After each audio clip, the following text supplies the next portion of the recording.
Bonjour à tous, c'est Dave de The Night et on se retrouve dans cette nouvelle vidéo un peu spéciale qui ne va pas parler d'entraînement ni de technique, mais plutôt de moi. Comment je me suis mis aux arts martiaux, comment je suis passé d'élève à coach jusqu'à la création de mon propre club. Et comment en tant que Vietnamien j'ai su apprendre la langue et la culture chinoise. Tu auras également mon point de vue sur l'art et le mindset d'un combattant. On va passer un petit moment sympa ensemble, j'espère que tu vas kiffer. Allez, c'est parti! Non, je déconne, c'était en 2012, je faisais 1m45, il y a un tonton qui m'a présenté un petit dojo d'arts martiaux dans Belleville, un petit quartier asiatique dans Paris. Et au début, je me disais, ouais, ça existe vraiment ce genre de truc? Genre un petit dojo d'arts martiaux, de kung-fu, où il y a un maître qui va t'apprendre comment te battre, comme dans les films. Et puis ça m'a intrigué, tu vois, donc j'y suis allé. Je suis allé et là, j'ai vu le maître, que je vais appeler Shifu, qui était habillé en tenue traditionnelle de kung-fu. Et il avait un flow comme Ip Man, calme, serein, et il dégageait une sorte d'aura autour, tu vois le délire? Et dans le dojo, il y avait plein d'armes traditionnelles exposées. Il y avait des hallebards, des sabres, des bâtons, il y avait même des lances. Il y avait même un mannequin de bois et j'ai tellement kiffé l'ambiance que je me suis inscrit direct. Là-bas, on y faisait du Kung Fu Wudang qui désigne tous les arts martiaux originaires du Mont Wudang. Et j'ai eu mes premiers cours dans lesquels j'ai appris les mouvements de base et j'ai adoré. Au début, je comprenais rien du tout parce que je parlais pas un mot de chinois et le Shifu me parlait que en chinois. Mais au fur et à mesure, j'ai commencé à assimiler certains mots à des gestes, j'ai compris quelques significations, j'ai su dire quelques phrases et à force d'écouter, ça a vraiment affiné mon oreille et c'est ce qui m'a permis d'apprendre la langue chinoise. Et au fil du temps, on m'a enseigné l'art et la philosophie des arts martiaux et le maniement des armes. C'est ce qui m'a donné une bonne base pour les sports de combat parce que un an après, je me suis mis au Sanda, au sein du même dojo. Pour ceux qui ne connaissent pas, le Sanda c'est un sport de combat full contact qui a des origines militaires et qui se rapproche du kickboxing et du muay thai. C'est une boxe pay-point qui autorise des projections, mais qui n'autorise pas les coups de genoux ni les coups de coude. Là, j'ai fait mes premiers entraînements, dans lesquels j'ai appris la garde, le jab, le cross, les kicks, j'ai appris les déplacements, et vraiment, c'est là que je me suis dit, c'est ça que je kiffe, c'est ça que j'ai envie de faire. J'adorais. Puis j'ai même fait mes premiers sparring. Au début, je me prenais des coups, je stressais, je savais pas comment m'y prendre, je savais pas comment faire. Donc j'arrivais pas à sortir les techniques que j'avais appris en cours. Et ça me frustrait, tu vois. Mais plus je faisais de sparring, plus j'y allais. Et plus je le prenais comme un jeu. Et c'est comme ça qu'il faut le prendre. Parce que la boxe, avant tout, ça doit être amusant. Tu dois te détendre. Et surtout, on doit comprendre qu'on est là vraiment pour progresser. De plus, à cette époque, j'étais à fond sur les pots. Donc je voulais être comme lui, je faisais comme lui, je m'entraînais comme lui. Et j'essayais même ces techniques, genre le DMC roll en combat.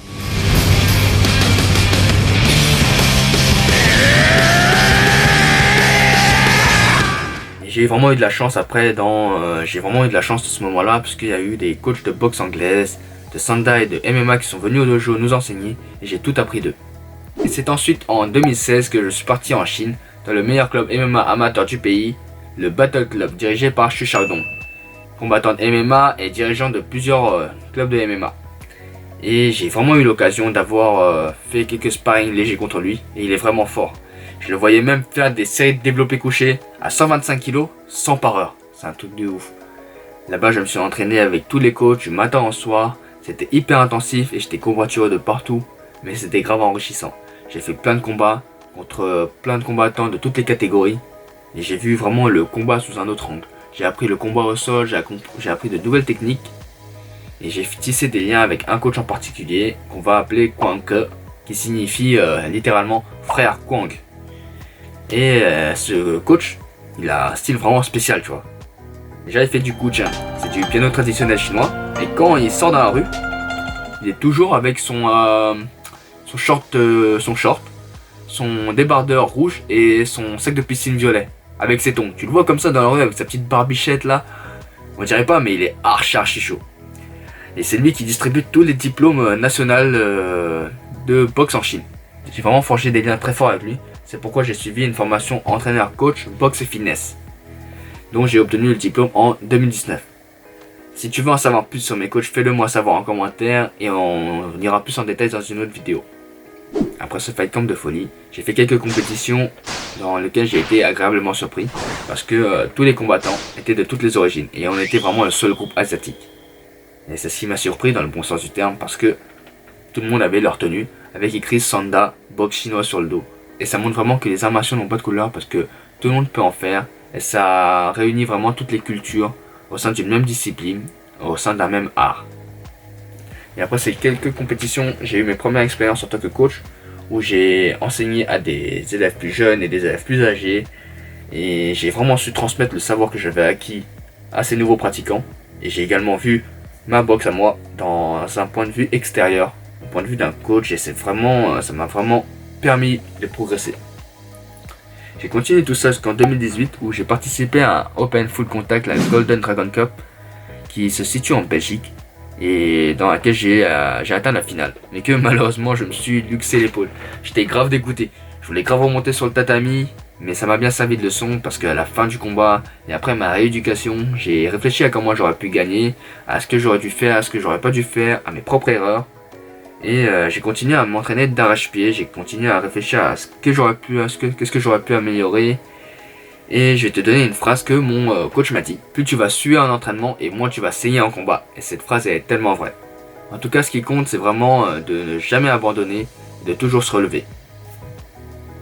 Voilà, mais il y a une chose que je t'ai pas dit, c'est que pendant tout ce temps, que ce soit au kung fu, au séminaire ou aux compétitions, j'étais avec 8 autres personnes. Et c'est avec ces personnes-là que j'ai partagé mon enfance.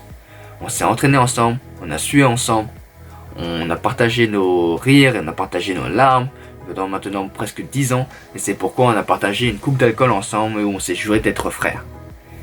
Et c'est là le point de départ de The Nine Brothers Boxing Club. Parce qu'un jour on s'est dit qu'il fallait qu'on crée notre propre club. Donc on s'est réunis autour d'une table ronde où on a réfléchi à un endroit où on pouvait exploiter. Et c'était un parking. Au début ça ressemblait vraiment à rien. Vraiment à rien. Ça ressemblait à ça.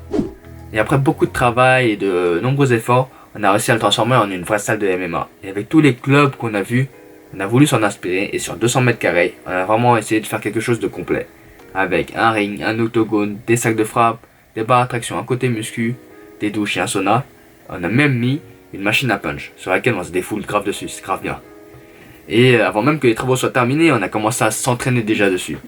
Et c'est enfin le 14 juillet 2019 qu'on a ouvert le club, dans lequel on a organisé un petit camp d'entraînement d'été, où le logement, la pension et les cours étaient compris, avec plus de 5 heures d'entraînement quotidien.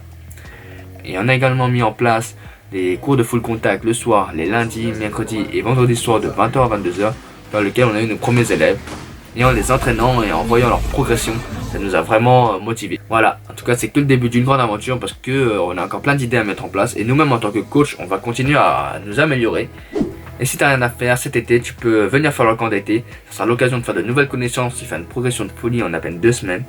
Et ou même faire un cours d'essai, ça sera un plaisir pour moi de te coacher. Bon, ça sera tout pour cette fois, sinon on va jamais en terminer. Je te mets l'adresse du club ici. Tu peux suivre les coachs sur l'Instagram du club et me suivre sur Instagram où je te donnerai des conseils en vidéo et des combos en vidéo. Et en tout cas, ça m'a fait plaisir de partager ce petit moment de ma vie avec toi. Et si t'as kiffé, n'hésite pas à mettre un like, à t'abonner. Ça fait super plaisir et ça fait avancer la chaîne. Allez, à la prochaine. Bam bam bam.